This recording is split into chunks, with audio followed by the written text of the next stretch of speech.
Hey, it's Jordan. I am here with Steve Grumbine. You are a founder of the Real Progressives. You've had me on quite a few times, and I definitely have been hearing forever from my audience, both at the Young Turks and at Status Quo, more MMT. And I humbly, when I don't know something, I just say I don't know it. So I know a little bit about MMT. I don't know the whole shebang. I know you've been basically screaming before this was like a hot new topic. You've been screaming about this for years. Before we get into MMT, I want to talk about something I saw on CNN this morning, which I was flabbergasted because they never actually tell the truth about the economy. So we've been hearing for basically a year now, maybe 2 years, the economy is booming, and the unemployment rate is at a all-time low or historic lows. Well, today was the jobs report, and the unemployment rate ticked up from 3.7% to 3.9%. And the business anchor said, well, don't get too worried about that unemployment rate going up because it actually is a good thing. It means more people are looking for work. Well, intelligent people who tell the truth have been saying, well, that unemployment rate isn't what we should gauge the economy by, because a low unemployment rate, especially now, means hundreds of thousands of people have given up looking for work. CNN admitted today. How do we get that truth out there wider? Because non-MMT people and basically corporate propagandists, they basically say, look at the stock market, look at the unemployment rate, things are dandy. Well, first things first, the official unemployment rate is way low. I mean, they've skimmed off of people that are, moderately employed, the people that are just sort of doing gig economy work. They've included everybody. I mean, so it's down to like 3.8, 3.9%. But if you look, there's several other measures, U3, U6, U5, and they measure different things. And as you go up, unemployment even now as U6, which is including, everyone that stopped looking for unemployment as well, is still only is under 8%. So by historical measures, if you look backwards when we were vetting, practically a million jobs a month, it is low if you just look at it from that standpoint. However, it is indicative, of a trend that's getting ready to really blow up. And that is, we've got a lot of people who have given up looking for work. We've got people that have degrees and are well educated that are doing jobs way below their skill level. People are in a gig economy, and these things are all at will. There's no protections whatsoever. And in one fell swoop, we could be back to a real horrible crisis in like next to no time. They're putting a Band-Aid on this. They're trying to make it seem like everything's hunky-dory. And this is not just a Republican thing. This is a Republican Democrat. This is a status quo thing where they want to make sure that we think that everything's okay. And quite frankly, I think the real issue is talk to real people. The people that are out there, even the ones that are employed, they're desperate. They're scared to death of losing that job because there's nothing worthwhile out there waiting for them. And I'll be perfectly honest with you, I wouldn't be shocked to see, some major economic shocks in the not too far off future. I just see a lot of things with student debt and other bubbles that are just waiting around the corner. Stock buybacks, that business debt bubble. There's a lot of bubbles waiting to burst. And when those things burst, those unemployment numbers are going to shoot through the moon. Mm-hmm. Well, let's talk about MMT. For a lot of the audience understands it. Many don't. In the concept of what we're dealing with now, so you have Nancy Pelosi essentially operating as a Republican. With PAYGO, the only difference is Republicans don't actually follow it. They give lip service to the debt and deficit, and then they blow it up. But Nancy Pelosi is putting in PAYGO. I think it's really because her donors say, look responsible and give us tax cuts and, subsidies. But PAYGO, I think, is a perfect example of the fallacy of our economy and where MMT comes in, because it says, you have to offset with cuts so you don't blow up the debt, or raising revenues. So can you kind of explain, as far as modern monetary theory, why that's bunk? Well, sure. So obviously, we've been stating for a long time, because we live in a society where people don't have a lot of time to consume deep information. So we've been stating bumper sticker wise that, hey, federal taxes don't fund spending. People didn't quite understand what we were talking about. But now what we're seeing with this PAYGO thing is the idea that for every service that we want to implement, for every bill that we want to, a Green New Deal, whatever, Medicare for all, the idea would be that we have to either cut somewhere or that we have to raise taxes to make it revenue neutral. What the reality is that taxes in a fiat system, which is what modern monetary theory describes, it's a lens by which we understand the way that the economy works from 1971 to present, really, when we were removed from the Bretton Woods Accord. No more gold standard, no petrodollar. Sorry, guys. None of this other stuff that you hear, the folklore that goes around. So what we've got is a situation where the government creates money every single time it spends, whether it be for Social Security, whether it be for Medicare for all, if we were going with that, whether it would be, anything, food stamps, you name it. The government creates money with keystrokes every time it spends. Every time it taxes, it deletes that money. So it's like a circuit. And that understanding, when you understand that raising taxes doesn't pay for anything, it just deletes more money from the economy. And by lowering taxes, you actually allow the private sector to have more money. It's kind of weird. So you're like, hey, am I a Republican? Am I a Democrat? What am I here? You're nothing. You're just economically literate. And so the idea behind modern monetary theory is understanding not only what the role of money is, it's a state-based public utility with infinite ability to do whatever we want with it. The only real restraint, or constraint, I should say, is do we have enough real resources to absorb the spending? Perfect example would be with Medicare for all or something like that. Do we have enough doctors, hospitals, gurneys, whatever, x-ray machines? Do you have enough of the supply side? Yes. Do we have enough of the real resources? That's the way modern monetary theory likes to point at it, because it could be labor, it could be, goods and services and so forth. Can we absorb it? And Stephanie Kelton, who is one of the more visible figures of the modern monetary theory movement, if you will, she oftentimes will point to a moment where Alan Greenspan was dueling with Paul Ryan. Paul Ryan was trying to bankrupt and make private the Social Security works. And he said, wouldn't you say that private, savings accounts would be better?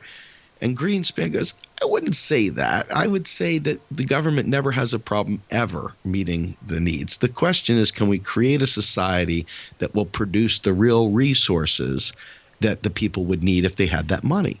So you have an aging population, they retire. Now all of a sudden, do we have enough productivity out there to meet the demand that will come from those people having money to spend?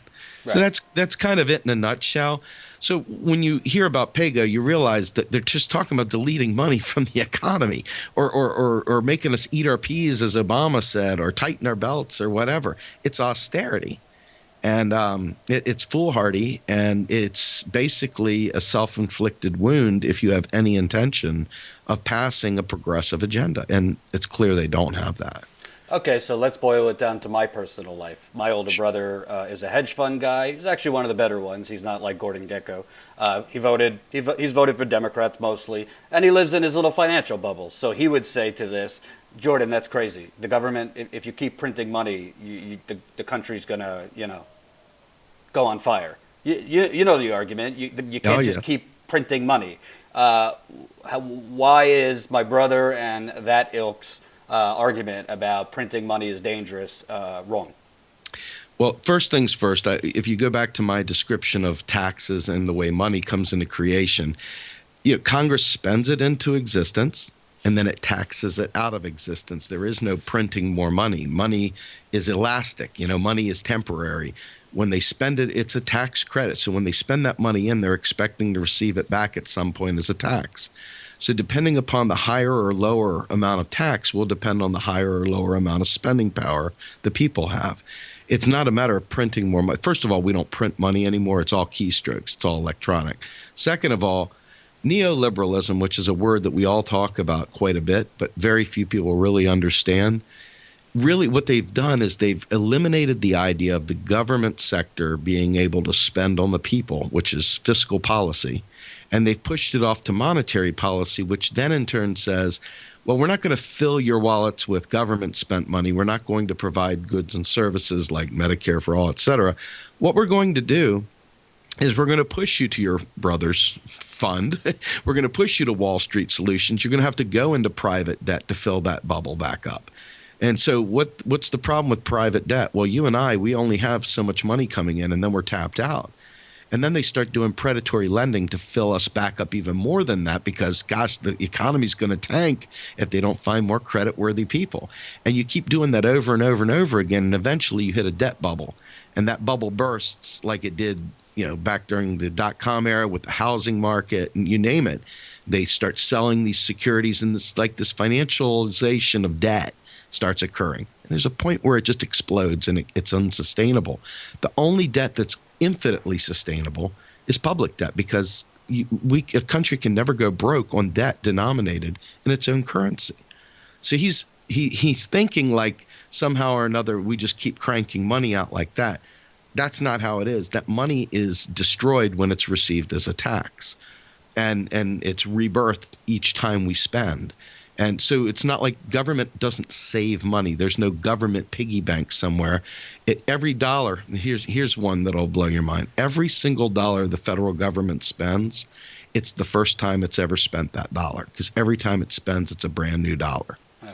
Every time it taxes, it destroys that money. So that's kind of the life cycle. So your brother's wrong, but I understand why, because what we've done is we've created a culture, a society, a neoliberal world where we look to solve all of our problems through bank lending, through credit cards, through payday lenders, through Wall Street investments, et cetera. And by literally cutting off the spigot from the government, you've only got two choices. That's being a net exporter, where you're bringing money in from outside. Well, we haven't been a net exporter in my lifetime. I think it's like $500 billion a year we lose. It's not lose. We spend on goods and services. So we're trading our paper for their real hard goods and services. It's a win, right? But we're not bringing any money in that way. So we have to make it up somehow. So we either have it through fiscal spending, which they've cut the spigot off there as well, and they've pushed us to bank lending. That's the only way the economy survives. And there is a shelf life on that. We will explode, and that is when you have major catastrophes. And I think that's what we're going to see in the not too far off future if we don't get it right. So this might be a dumb question, but so I would think if basically the government, maybe it's wrong to think about it as printing money, but basically if the government can cover all these things in infinity and beyond, why is the government borrowing from China? Why is the government borrowing from all these countries if in reality, I mean, Alan Greenspan's not stupid. Presidents aren't stupid. Is it for show? I mean, this is real money they're borrowing when we have it ourselves. So it's interesting you say that. So let's talk about that's a really good. I'm glad you asked that question. So the national debt is nothing more than the sum total of every untaxed dollar in existence today. China doesn't create U.S. dollars. China gets dollars from trading with us. So they can keep those dollars parked at the Fed and earn no interest. Or as the Fed tries to defend a positive interest rate, it will sell treasury bonds and it will earn a nominal interest. Everybody wants bonds because they're a safe investment. They'll never go bad because we just keystroke the interest on it. It's not a big deal. It's not taxpayer driven at all. So what happens is that China takes its existing U.S. dollars and agrees to basically delay purchasing. These are not demand type things where they can just call that money out. These things are invested and they've got a time box on them, and they're sold with the intention of taking money out of the economy temporarily, just like war bonds back in World War II. Imagine that. We sold war bonds not to fund the war, but to take the heat off an overheating economy. We had everyone working. Every factory was at full tilt. There was no potential to make more. We were at capacity. All the real resources were used up in the war effort. So if we didn't take some of the heat off, we were going to have major escalating inflation. So that's why they sold war bonds, not to fund the war. Interesting tidbit. And the reason why we sell bonds is to defend what they call a positive interest rate at the Fed. The way to stop that, because this is an anachronism, meaning that it doesn't serve any value whatsoever. It's like vestigial arms of a Tyrannosaurus Rex. They don't serve any purpose other than providing basically a basic income to the wealthy. So we could set what they call ZIRP, or zero interest rate policy, forever, which we had for a long time. And we don't require selling bonds to do that because you don't have to defend zero. Zero is zero. If they want to go to 2% interest, all of a sudden they might sell bonds to maintain that 2% interest rate.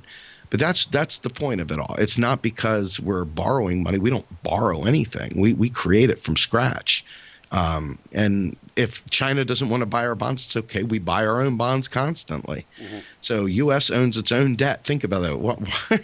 It's silly. It's not really debt at all. It's just a ledger. And if you're thinking about it as, debts and deficit, or, debts and assets, you're just talking about government created money over here, but private sector, that's our asset.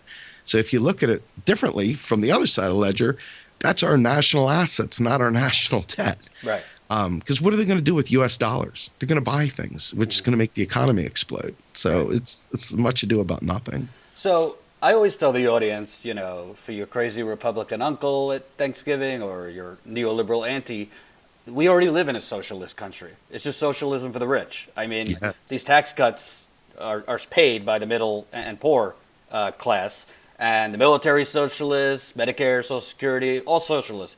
But correct me if I'm wrong, if I'm understanding modern monetary theory, all our wars, essentially, taxes aren't paying for Afghanistan, Iraq, Yemen, Somalia, Pakistan, I could go on. It's just us just continually printing those dollars.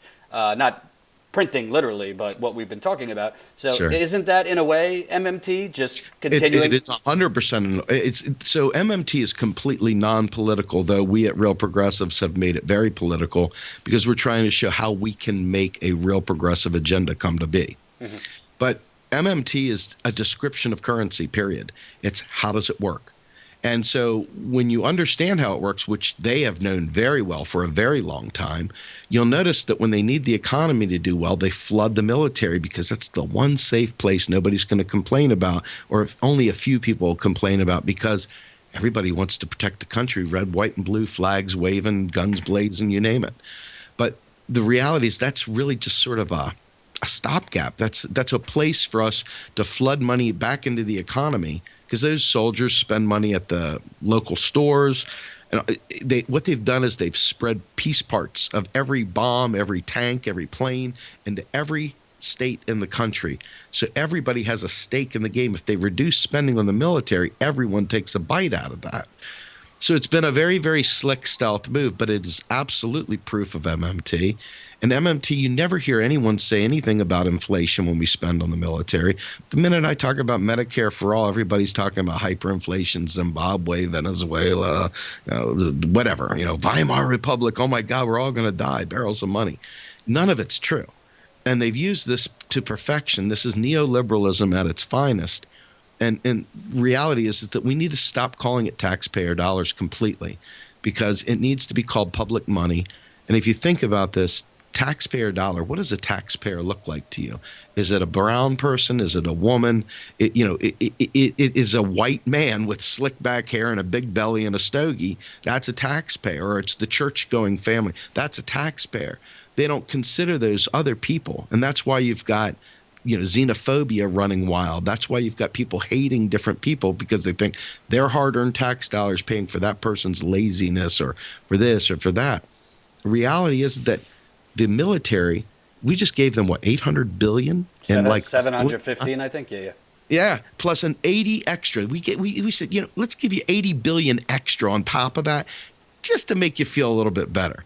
We didn't blink, but that would have paid for free college for everyone in one fell swoop. Not one tax was raised. Not a single cut was made. It was just flat out, yeah, here you go. I'm guilty of it too, because I say to my audience, that's your tax dollars, but in reality, it's really not. It's funny you say. I'm actually really glad you said that, because this is an important point. Because I punch you, I punch Lee Camp, I punch Jimmy Dore, I punch Nika, I punch everyone. Not because I don't love you, because I do love you. It's because I know we want the same exact thing. I know we want it together. And once you realize that we have to decouple the concept of taxpayer dollars from spending, we're going to see a whole new world. We're going to see suddenly great strides in solar highways and great strides in renewing the entire energy grid and healthcare. Forget Medicare for all, man. Let's go for the real McCoy, a full-blown free health service with dental care, you name it. I mean, the sky is the limit once you stop that paradigm, because that paradigm is meant, it's like the coal in the stocking, at Santa. If you're not a good kid, Santa's going to put a piece of coal in your stocking. And so this is kind of like this, poison pill they put in there with the taxpayer dollar. We got to get rid of that. And it's hard. It is hard because you watch Roseanne. Roseanne was mocking her sister about the only problem with socialism is eventually you run out of other people's money. Well, Roseanne, you're wrong. Margaret Thatcher, there is no public money. There's only taxpayer dollars. Queen neoliberal said it from Jump Street. Reagan, the same thing. This has been going on, drilled into our heads. We all watch TV. We all listen to the radio. It's everywhere. So deprogramming society to save itself from itself is going to take a Herculean effort from people that understand this and start making a conscious effort to change the way they say things to alter the dynamic. Otherwise, we really don't have a prayer. And we've been talking about, one more question about the monetary end. So obviously, Stephanie Kelton talks about it. I'm sure you've talked about it. The main thing is not debt and deficits with MMT, it's controlling inflation. So How do you preserve that we don't put too much money into the economy? Because obviously if there's too much money, prices go up. Sure. So MMT has the federal job guarantee as a primary, some would call it a policy feature.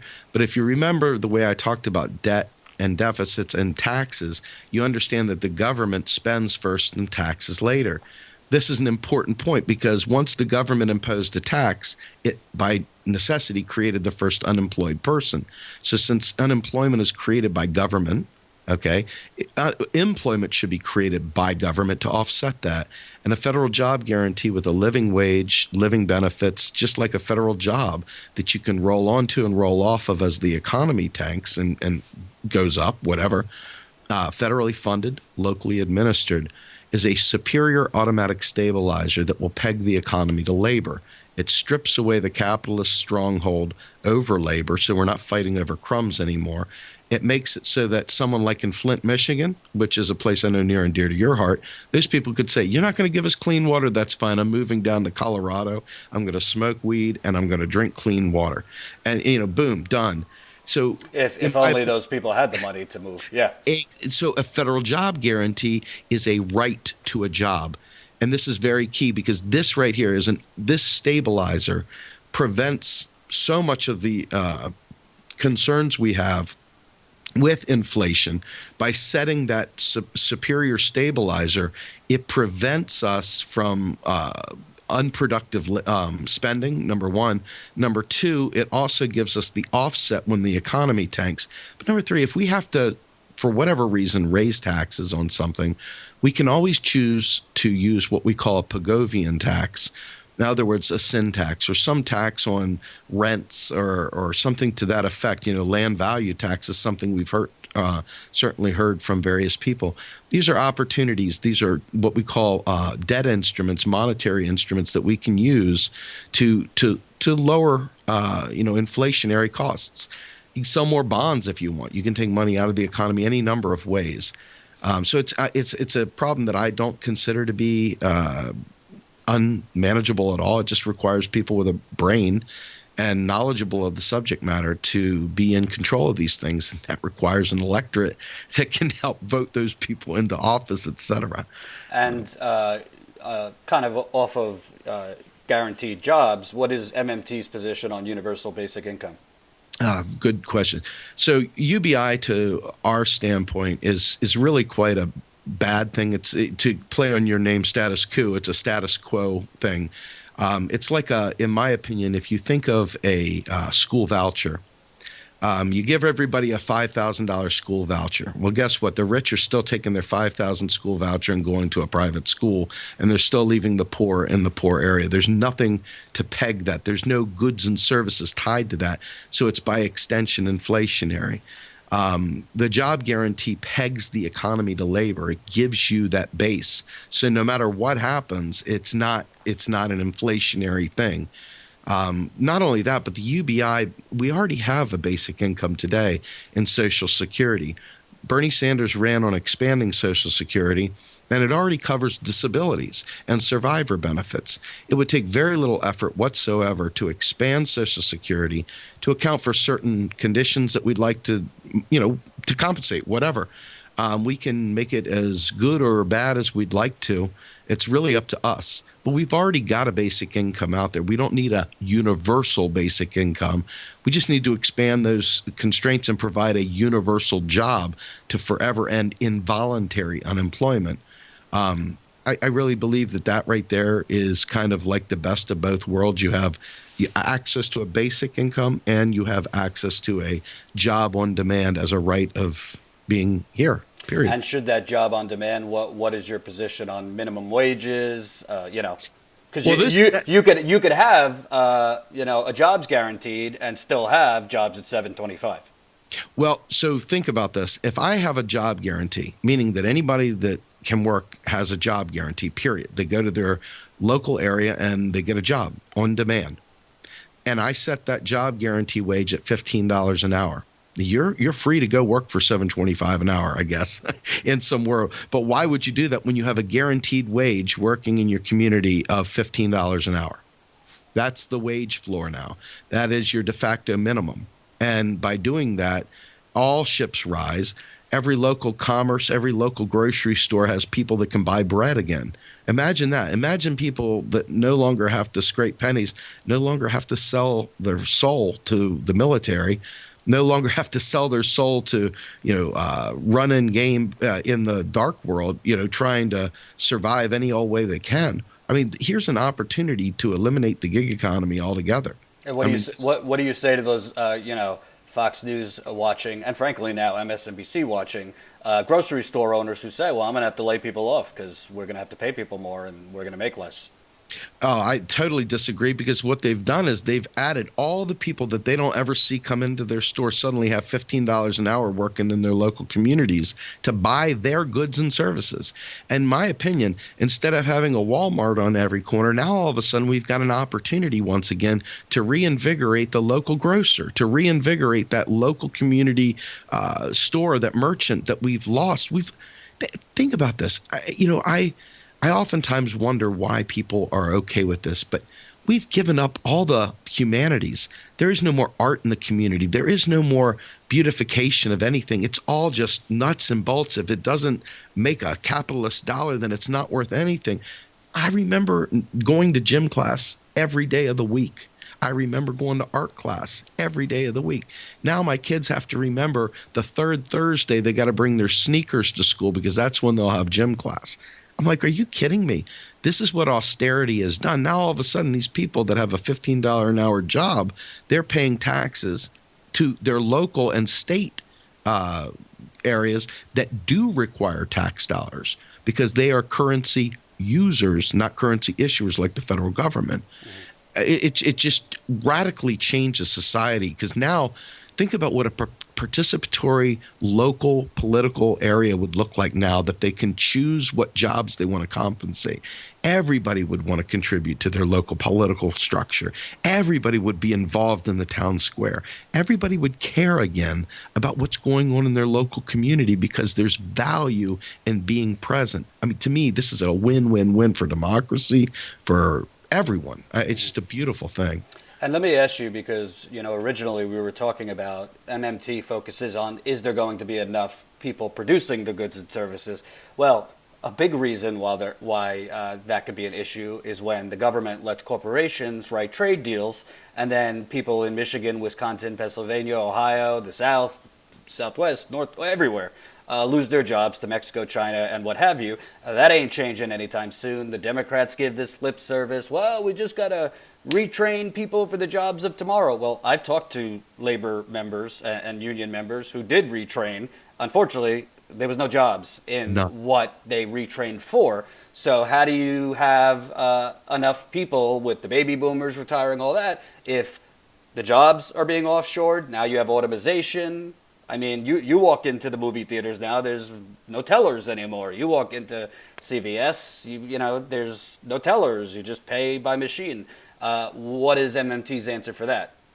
So let's start with the Green New Deal to begin with. The Green New Deal in and of itself is going to require so much labor if we implement this. I just want to interrupt you for a second. I'm sorry, and this is not a knock on Alexandria Ocasio-Cortez, who I happen to like, but the Green New Deal originated with the Green Party, so I think that's being lost in the discussion. It's not Ocasio-Cortez's Green Deal. I think hers is actually different than the Green Party's, and nobody addresses that. So the Green Party should be recognized as the Angel Stein as the originator. Continue. Now, interesting that you say that, because Melissa Figueroa, who was Jill's assistant, will tell you that she'd love to take credit for it, but it actually started with the eco-socialists before that. So, and this was a great debate watching this happen. But anyway, to make a long story short, yes, I will say Ocasio-Cortez did something majestic. What she did was she took something that wasn't ever going to see the light of day from groups that we'd love to see excel and be out there. But in the 12 years that the IPCC is giving us to take action, it was never going to be out there in time for that. And Ocasio-Cortez and the Sunrise Movement advanced this thing, got it into the public space. Now it's all anybody wants to see. If you look what's trending, Green New Deal is all over the place. PAYGO is all over the place. People are learning about this stuff at rapid way that we never thought would have happened before. So, yeah, she, in my opinion, could have done a lot more in terms of letting them know that, hey, this titling here came from, Jill Stein ran on it, eco-socialists ran on it.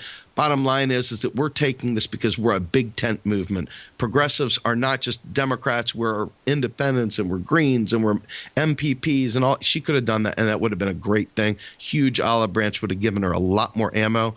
But she also has to play games with Palooza. Excuse me, I don't normally do that. But she's got to play games with you're a sexist pig. Yeah. Yeah, exactly. Yeah. She's got to play games with them too to appease, those folks. And it's a terrible balance. But when you're in power, it's a lot different than when you're an activist. And I know this, and you know this. We have a lot of freedom to say what's on our mind. But when you're trying to negotiate with the people that truly have the ability to place you on a committee, you've got to do things differently. Mm-hmm. I'm not here to make excuses. I'm here to tell you the facts. And you've been around it enough to know that there's just only so much these folks can do. Mm-hmm. But I do want to get back to this point about the Green New Deal. The Green New Deal is going to require so much labor to be able to do a World War II level, Marshall Plan mobilization, that I would expect we would be welcoming immigrants into this country as opposed to pushing them out, because we're going to need the labor just to retrofit and do all this stuff.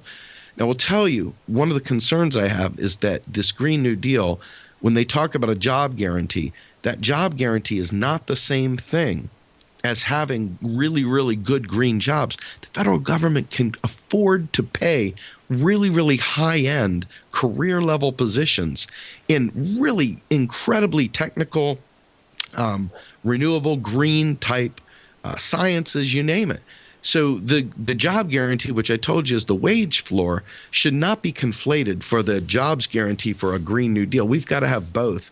We've got to have those really high-skilled positions, and then we've got to have an opportunity for people to do things that are carbon-neutral kind of work in their community. So, I want to make sure that we understand that what happens with the states. Look at Texas. Look at Kansas. These places have raised the flag and said, come on down here to us. We'll cut your taxes to zero. We'll give away the farm. You just come on, bring your business. So these other states like Flint, Michigan, and Michigan, where they had all the automobiles made, and various other Rust Belt areas, the businesses have been sucked out of there. They've either been moved out of the country, or they've been moved to one of these states that have dropped the bottom of the tax rate, and the race to the bottom is very real. So I think that part of our problem here is that as a nation, we have created an environment where we don't understand that states are currency users. The federal government is a currency issuer, similar to the EU with Greece and so forth. We could be fixing Puerto Rico. We could be fixing Flint. We could be fixing all these folks in a moment's notice. And the jobs, by putting a job guarantee in place, will give those areas the much needed revenue they need to get back on their feet.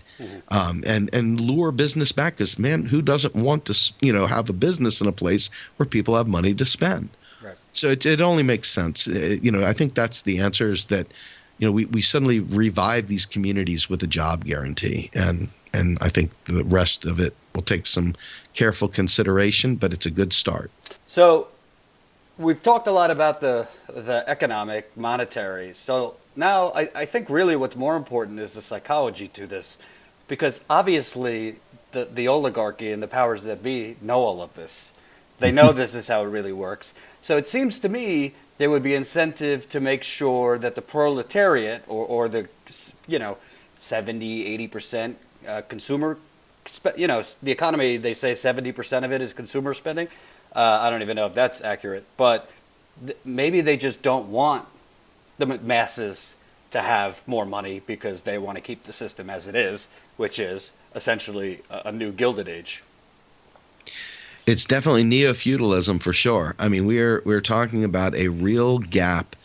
We have a infographic that we use frequently that shows that when Nixon took us off of the gold standard Bretton Woods Accord in 71, that you can see it took till about 76 to 78 under the Carter administration to really start widening.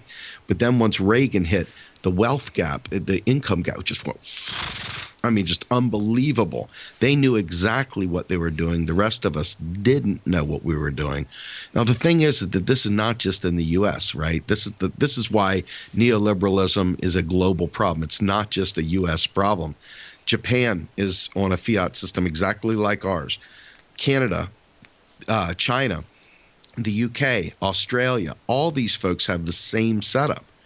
And what's happening is that America is exporting its American exceptionalism to all these places.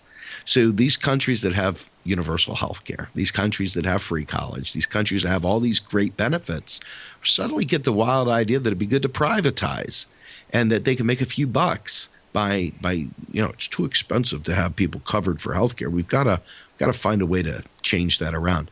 So you see this happening in the UK in particular, a lot of the Brexit talk, a lot of the Tories versus Labour and so forth. There's some really good information out there, and you can see how this global mind screw is not just a U.S. problem, although it's U.S. inspired for sure. And yes, they definitely want the people to crave crumbs because it allows them to create a balkanized society. You've got the uber wealthy. That's that nice champagne glass picture if you ever see the distribution of wealth. Mm-hmm. And that little teeny little stem is all of us, that little, a couple people peak above. But the real 99%, if you look at us, even the wealthy, these people that are making a couple million a year even, they're not uber wealthy. These people are still – they still got to worry whether something takes a hit or not. They're just a little bit better off than we are in the grand scheme of things. These people like Jeff Bezos, these guys can sit there and gild their toilet seat without even blinking. Every single aspect of their life is gilded, and they can buy and sell countries. I mean, it's ridiculous how they've done this. So they've created a situation where we think we have to fight amongst ourselves. And that's real easy to do. And you can see that with the racism in America, because people are fighting over pennies. They're fighting over one or two jobs, and they've got us like dogs caged in a backyard looking at a piece of bone. And it's like, I'm going to get that bone. Well, that's why Trump has been so successful at pointing to the other. I mean, if the corporate media doesn't do this. They look at the Russian trolls, but I actually looked at the exit polls in Michigan, Wisconsin, Pennsylvania, and Ohio, and the two most important topics were not WikiLeaks, Russia, the Cold War. It was immigration and trade. That's right. And Trump made those people, some of it, in fairness, some of it, I don't think immigrants are stealing their jobs, but they have been so economically decimated that it's easy to point to the other and feel like, no, it's not the corporations or people like Trump taking your jobs and money. It's the Mexicans. That's right. So I'm going to do the thing that you should never do, which is Godwin's Law. I'm going to violate Godwin's Law real quick.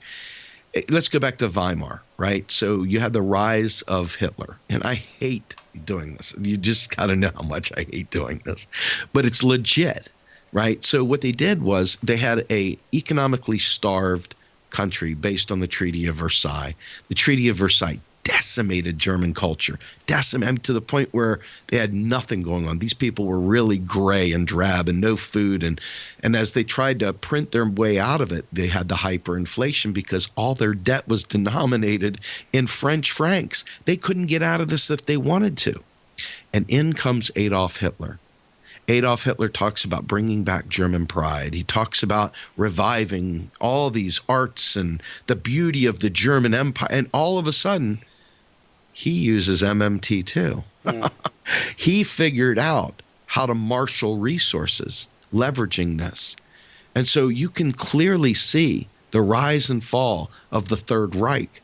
And you can see the real resources are what killed Germany when they got cut off from the fuel lines, when they got cut off from all the other, real resource funnel lines. That was when the German Empire fell. And that right there is also how Adolf Hitler came to rise, was based on this severe austerity. They were able to pit people against each other. They were able to create scapegoats. They used the Jewish people for their scapegoat. We use Mexicans and Russians and whoever else is in the line of fire, the other people, the gay people, the this people. And we've done it to great precision, and it's kept us in this box. Whereas if we did some of the things we've talked about with a job guarantee, for example, Fadl Kaboub, who is of the Global Institute for Sustainable Prosperity, he is somebody you should definitely talk to. He and Matt Forstater run that place, and they look at how developing countries could institute a job guarantee as well. So all these countries that are struggling, that people are migrating to the U.S. for opportunities and so forth. I mean, there's a real opportunity here to look at it globally, not just, for the U.S., because these folks really desperately need to understand this too. And we've kept them starving so we can plunder their entire ecosystem and take all the goods and services and real resources and minerals and oil and everything else, extract it right out from under their feet, all in the name of giving them some wage or some bullshit. I mean, they could easily do it themselves. It's ultimately up to us to really dig in and take that and not listen to this other stuff, because it's going to happen. They're going to distract us. They're going to keep us moving against each other. And the reality is that those Mexicans down there, they didn't do anything wrong to us. We need their labor, actually. We don't need people in Appalachia having to drive 50 miles to a hospital. We could actually invest in hospitals for those people to have good places to get treated. We could provide them jobs, et cetera. So they're not competing with these folks. And really, at the end of the day, taking away the false scarcity narrative eliminates so much of the xenophobia, eliminates all basically the rhetoric that Donald Trump used to win his way into power. Neoliberalism created that. We talk about him being a symptom of the problem. Well, he is. He was created by neoliberalism. That false scarcity narrative will create despots. And you see it all around the world. You see it down in Brazil. You see it in Macron in France. I mean, this is literally everywhere. And you see it with Theresa May in the UK. I mean, if you have eyes to see this, it'll become really clear. And part of it is through the lens of MMT that exposes it so brightly. But for most people, they just need to understand that scarcity, this concept of we're broke and we can't have nice things, is created in such a way to keep us desperate so that the wealthy can get wealthier and the poor fight for the scraps. And they're too afraid to say anything because they need that scrap. Mm-hmm. Let me ask you a quick question about the Hitler example. And by the way, to the Neurotandem crowd, neither of us are, idolizing Hitler. Bad, yes. Awful, genocidal. Oh. But how did Hitler use MMT? Because I thought with MMT you would have to have a government that could really has unlimited money itself. Aren't those countries on the euro or on not their own currency in many cases? So what Hitler did was he repurposed the Reichsmark. I mean, he basically reinstituted this. Once a country can actually enforce a tax, once it can enforce its own currency, all bets are off. Now it can do what it wants. And so Hitler was expert at managing the ability to bring that back. I mean, you look at the Confederacy, for example, they had hyperinflation in the South because they couldn't enforce the damn tax. So they ended up losing where they couldn't marshal resources because they couldn't actually sustain their own tax base. Well, Germany figured out how to do that. And so it's not a good point. Yeah, we're not idolizing Hitler here. We're just simply talking the economic underpinnings here. And he was able to marshal real resources. And, by doing that, he was able to keep his, army growing and expanding, et cetera. The U.S. has done this to great precision as well. If you look at our empire, as we've stretched around the globe, we've managed to do a very similar thing. We've invested heavily in the military. We've expanded our reach of our overall ability to dig in and buy things and get things and extract things the way we want them. It's pretty much the same exact scenario, just on a different scale. And let me ask you, because the Young Turks, when I was there, and obviously they're whatever you think now, that their existing original DNA was we got to get money out of politics, which I agree with. But let's say money was taken out of politics tomorrow, and corporations weren't allowed to spend unlimited amounts, and the Koch brothers had caps, and there was no PACs, and there was no Citizens United. Would the government then be like, oh, okay, MMT, and we need to, because to me, money in politics is a toxin, and it needs to be removed. But I don't know if it's the magic elixir that would, Nancy Pelosi would then be like, well, deficits and debt don't really matter. It's inflation. No, it wouldn't. And that's why we focus so heavily on what we focus on at Real Progressives and the rest of the modern monetary theorists around the world. We recognize that the electorate doesn't understand either.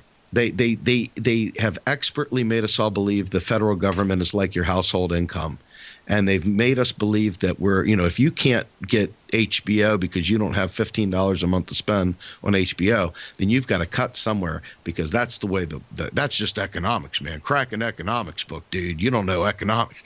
And this is kind of what they've instilled in us. And you look around in Obama, we have to take out a credit card from the People's Republic of China. That's immoral, and all this other nonsense. You got a video of Zhang going, yeah, we've got to, of course, get rid of the deficit. Of course we've got to. It's a moral crisis. And you've got every one of them, Bill O'Reilly, Sarah Palin, all the right say it. And then you've got over here all the left saying it too, the so-called left. It's a pervasive thought. It's the predominant way of thinking. The orthodoxy is actually violence. There was a study out of the UK here recently that showed that austerity is literally social murder. And this social murder has been instilled in us from the Calvinistic work ethic, from every aspect of American culture. We have born and bred this thing into society. So it's going to be a real challenge with or without money in politics. Because the people, think about this. If you talk to one of your friends that says, hey, we should get rid of student debt. Then let's just say, for hypotheticals, that they went ahead and paid $50,000 for their student debt. And they're like, well, I paid mine. Why should we give them theirs? So American culture has a long way to go to getting straight. So I don't think certainly get rid of money in politics, but you will end up with the same exact thing you have today, because that's what the people think. And that's why the politicians say things completely incorrectly, because they got to get elected. And the people think that the federal government should be run like their household budget, and the cycle continues. So our job is to disabuse of that. Will we be successful? I hope so.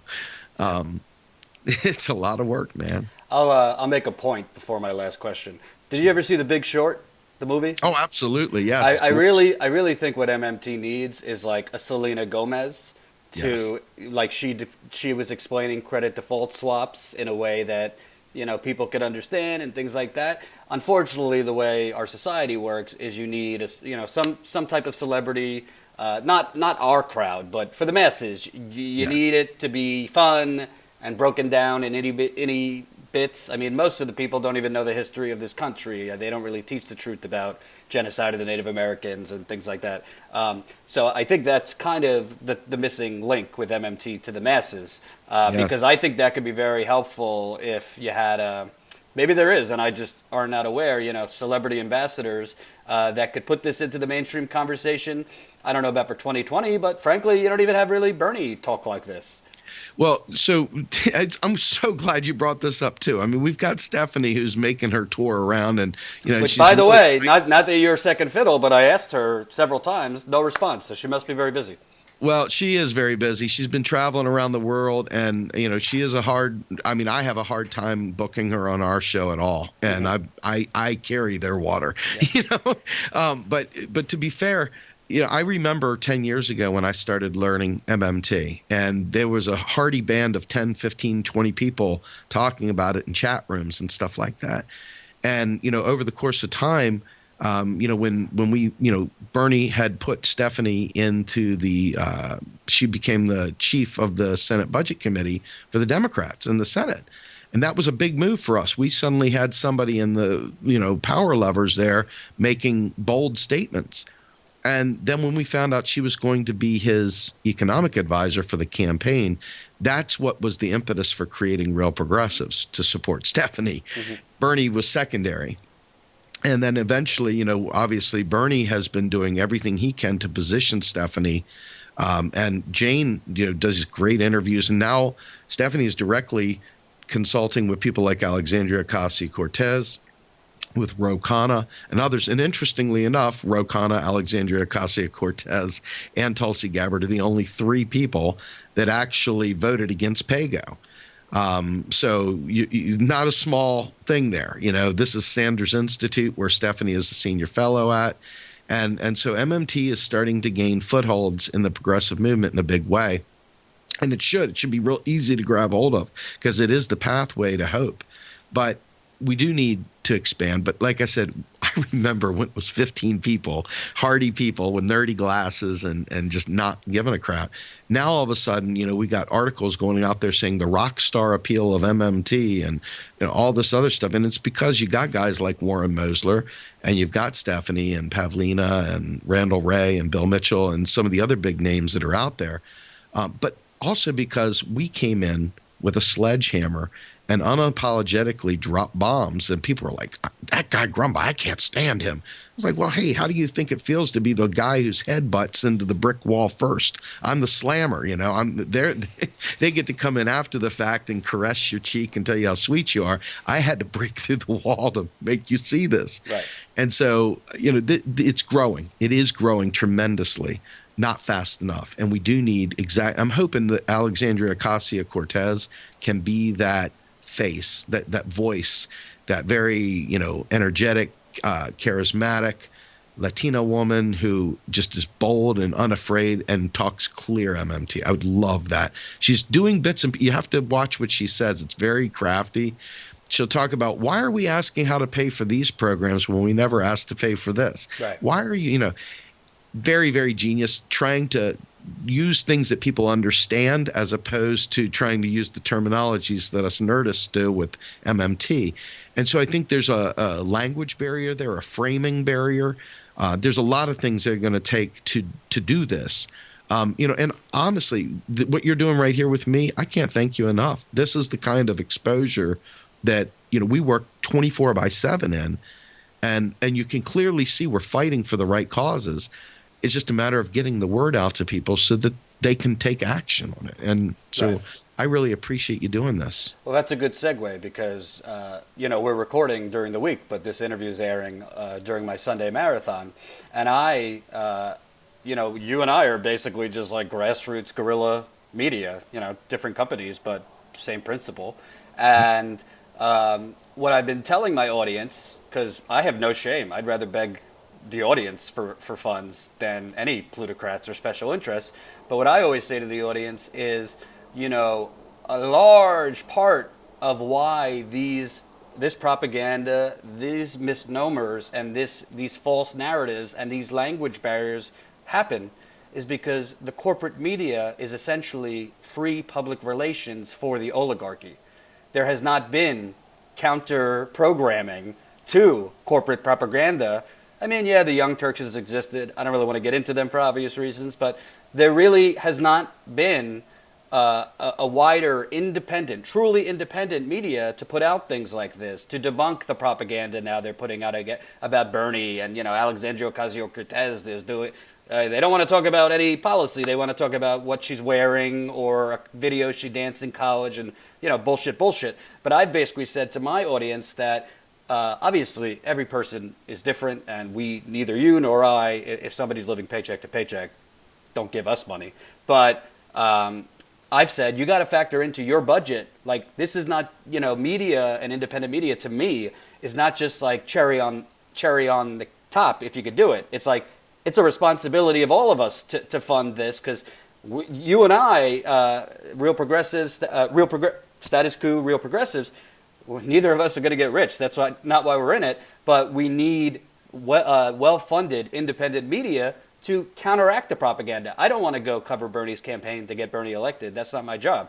I want to cover Bernie's campaign so the truth that there is an actual movement in this country sees the light of day. Because if there's not real independent media out there, look at me and what I did at the Young Turks. I don't mean this arrogantly, but I hope I played a part in getting Standing Rock out there, of getting Flint out there, of keeping these not normal situations out there and waking more people up. Best thing that I ever heard was when I was at Standing Rock, people coming up to me saying, I saw your videos and I got in the car.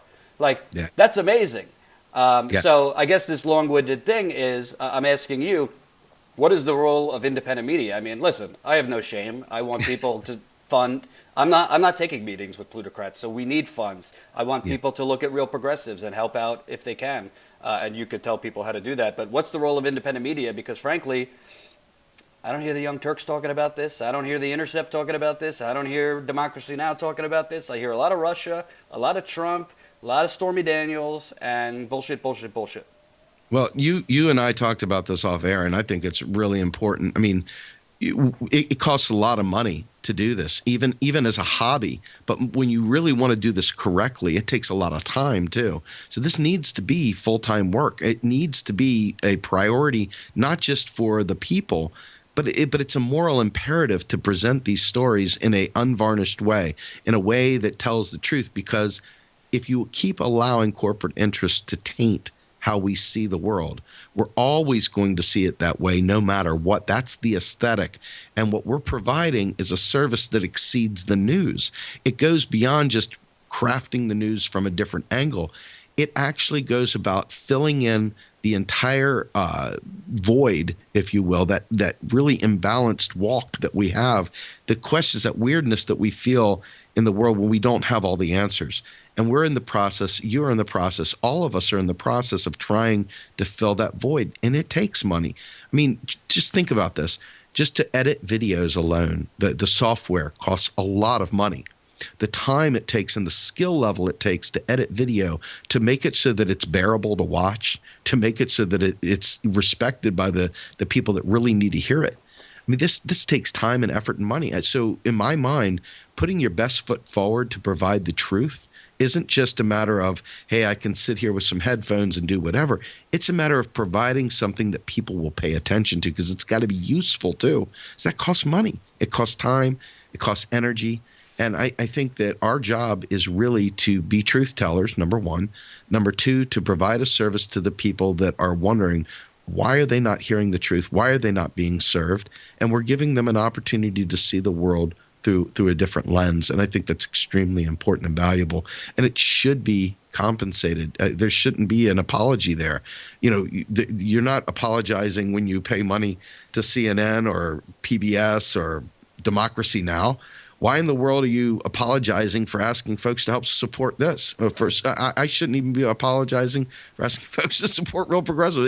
It's a service. It's important. And if you value it, you'll put your money where your mouth is. Well, I also think, to give the audience a little bit behind the curtain, and I'm sure you have stories like this. So, for example, here's a catch-22.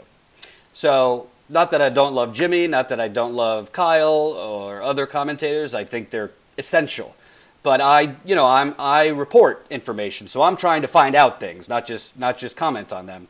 Which again, I think they do great work. So to just have the service to put in freedom of information requests every month, It's called Muck Rock. It costs a little over $100 a month. Okay, $100 a month. Then when we put in our freedom information of request, so for example, I put in a freedom of information request in Flint on the Flint water crisis into Snyder, his administration, the Department of Environmental Quality. I put in a very specific information request, and I know if I would have gotten the emails, I would have broke a massive story because I've covered it long enough to know what's in those emails. You get a bill back, literally for freedom of information, $6,000. Wow. So I don't think it's not the audience's fault, but there's also a price on information for us. So it's a totally convoluted system. I don't know why people don't talk more about this, but freedom of information requests cost money. For the New York Times, okay, $6,000, we'll pay it. But for independent media, we need to build up. If you're trying to break news and get to the truth, we need to build up. I mean, I just got an email from HostGator, which is a processing server for our website, $200 a month for that, and we have shitty bandwidth. I mean, there's a lot of those monthly costs, which I'm sure you have at Real Progressives. I'm not saying this to make the audience feel bad or pity us, so we're not asking for money for a nice steak dinner or vegetarian, whatever. We're asking for funds, for me, in my case, to get in the field, but also there's a lot of marketing costs per month, a lot of social media costs. Facebook has basically decimated and suppressed Real Progressives. I don't even bother on Facebook much anymore because their algorithm changed. It might as well be us broadcasting into a cave. Nobody even knows when we're live. So, right. You have to pay for ads just to get half the audience used to have. What are your thoughts on what I'm talking about so the audience knows for real independent media, it really is David versus Goliath financially? Oh, absolutely. I mean, you bring up the algorithms. I remember doing a live stream, a stupid one, like just walking down the street with the camera going like this, and I would have 1,800 likes. It had been seen 60, 70,000 times, and, it was no big deal. And you're like, wow, man, it was shared like 3,000 times. Now, if you get 150 likes or something on a stream, you're like, God, I finally made it through that algorithm. It's ridiculous. You get 80 or 90 comments, which means you're not getting a lot of interaction. You're not getting a lot of what they call engagement, which is how Facebook evaluates. But the flip side, and this is something that I've noticed too, is that if you post a mainstream article out of nowhere, all of a sudden you're back to old school algorithms. Suddenly you've got 1,800 likes. You've got all this stuff.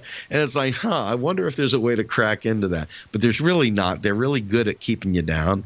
And so there's a lot of other platforms we got to get on. If you want to get a Roku channel, or if you want to get something over there to Netflix or Amazon Prime, you're talking about a lot of money. Just to get past the paywalls and so forth, it's tremendous amount of money.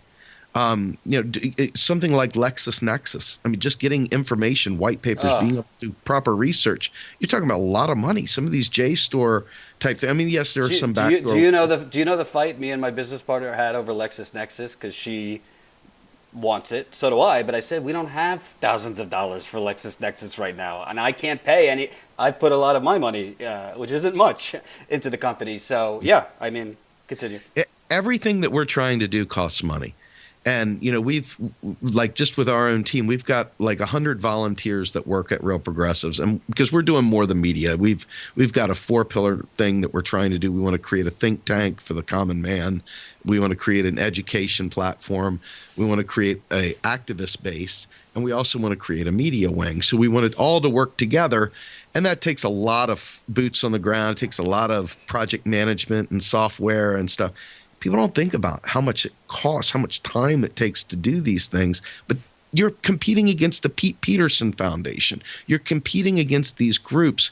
MoveOn.org, stupid funded, way funded, big time funded from people that you probably wouldn't want funding your organization, No. And you look, and it's no wonder that we're at such a disadvantage. It really is a harsh reality. To even, I mean, just look at the Adobe Cloud. I mean, I know this is silly, but the Adobe Cloud is must have for anybody that's trying to produce videos of any caliber whatsoever. And you're talking about a lot of money. You're talking about, $50, $60 a month just to have access to these podcasting, Adobe Audition. You're talking about a lot of time, effort, skill. And these people, if you can't pay them, they're moving on. So Yeah. you got to have people that really believe in your mission. So they're doing it for free and It, love. it, it's funny you say that because Ty, our photojournalist, camera editor, on air, everything, we kind of have a playful back and forth because I said, I don't think you have any concept of money, Tommy. I love him. We're brothers. But because every time he tells me this is what it's going to cost, then there's add-ons that we need. And, and it's not just Adobe we need X, Y, Z, Y. And I say, I know we need all this, but I can't print money. I can't invent money that doesn't exist. But like with independent media, I mean, especially in the age of censorship, which I wanted to talk to you about, we were talking about Hitler and those kinds of things. I'm not comparing what Facebook is doing to that, but if anybody studies fascism, one of the key precursors to fascism is censorship. Yes. And it's, we're talking about it as like, oh, it's kind of an expense. It's a reality we have to deal with, but it's immoral. I mean, Facebook is a private company. I don't even know if they're going to be around in 10 years, but that's a different story. YouTube, private company. Technically, they can do whatever they want. Doesn't make it right. Because essentially, YouTube, for example, I launched my channel in the beginning of March. We're almost at 25,000 subscribers, which is really remarkable, and thank you to the people watching. But frankly, I know YouTube because I grew a fairly successful channel at TYT. If we weren't having 75% of the people never getting notifications when we're live, if I literally was sick one week, I never nap, can't fall asleep during the day. Fell asleep for 45 minutes. I wake up. We had 300 subscribers purged. Oh my God! Like this, Jimmy's had this where bots. Whatever. I mean, it's not so subtle. You don't hear this from CNN's channels, the Washington Post, MSNBC's YouTube channels. You hear it from independent media. And by the way, it's not just politics. You hear this from sports people. It's independent, non-corporate broadcasters are being censored, and whether it's private companies doing it or not, it is what really stringing it to MMT. It is what really replenishes the brainwashing of society. Absolutely. That's Yes. what censorship does. So when I or Jimmy or Kyle or you are bitching about Facebook and YouTube, it's not bitching because like, oh, our views are down. It's bitching because who really, in my case, pays the consequences? Yes, me and our company. The people of Flint aren't getting their story out to what they normally would.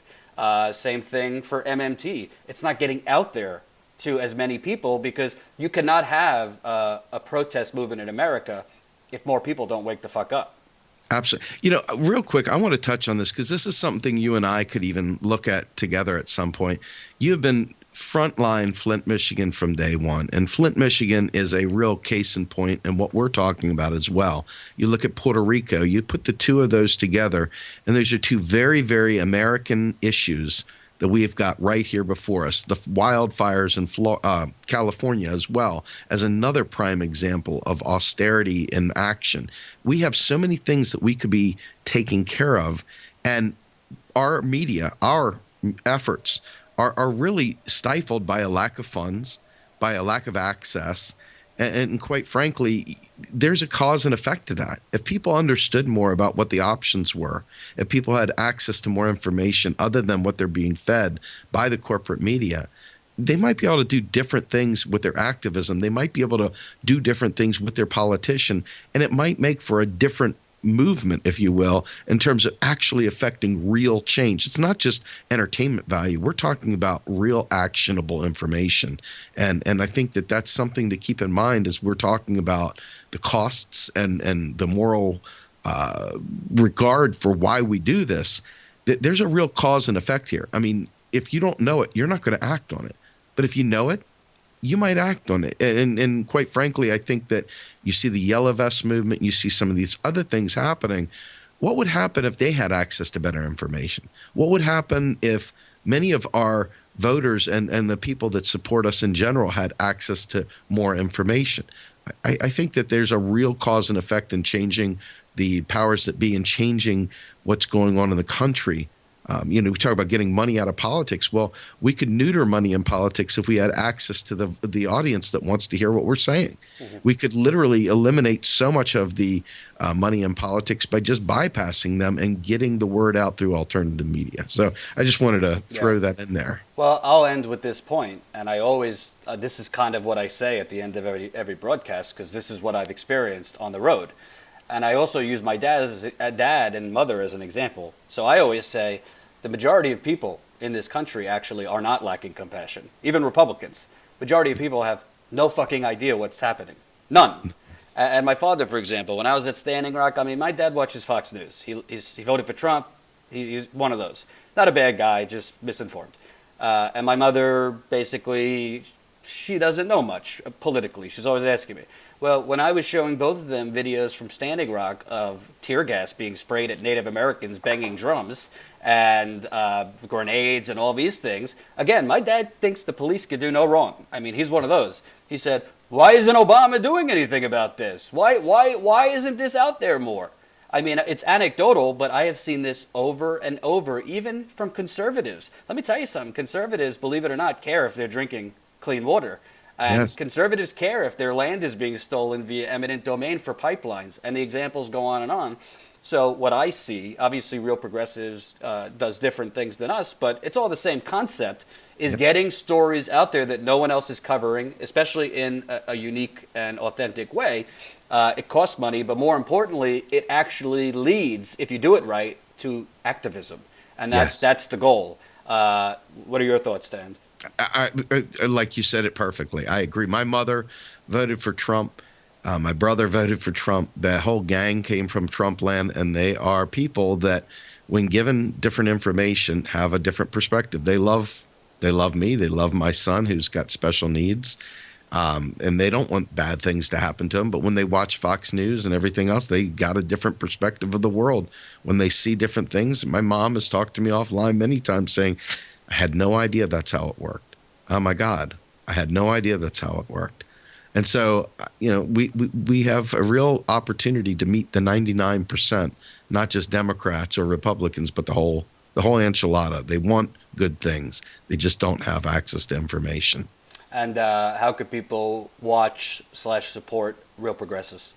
Thank you. So on Facebook, we are, we're on Facebook. We have a group and we have a page. We also currently have a website, which is www.realprogressivesusa.com. Soon we'll be moving to www.realprogressives.org. We're also on YouTube. Our YouTube channel is Real Progressives. You can find us on Twitter. You can find myself on Twitter as well. I'm Austerity is Murder. And that's pretty much it right now.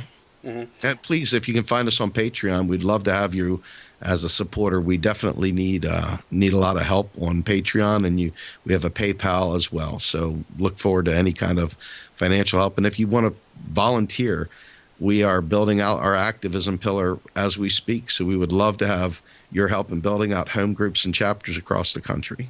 And I actually lied, because I'll make one more point.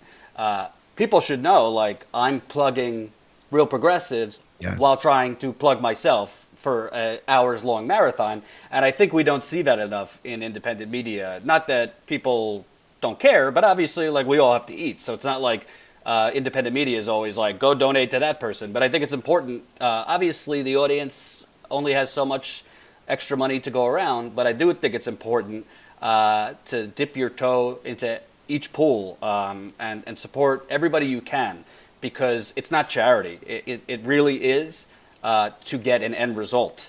So I encourage people to check you guys out and to support financially if they can. You're a good man, Jordan. Thank you very much for the time. I appreciate it immensely. I think we're going to see more of you, because I definitely can't pay you, but I'd like your thoughts more often as we go through. Now, I mean, this Democratic Party essentially parroting the Republican Party as usual. So thank you, sir. You got it, man. Thank you. No problem.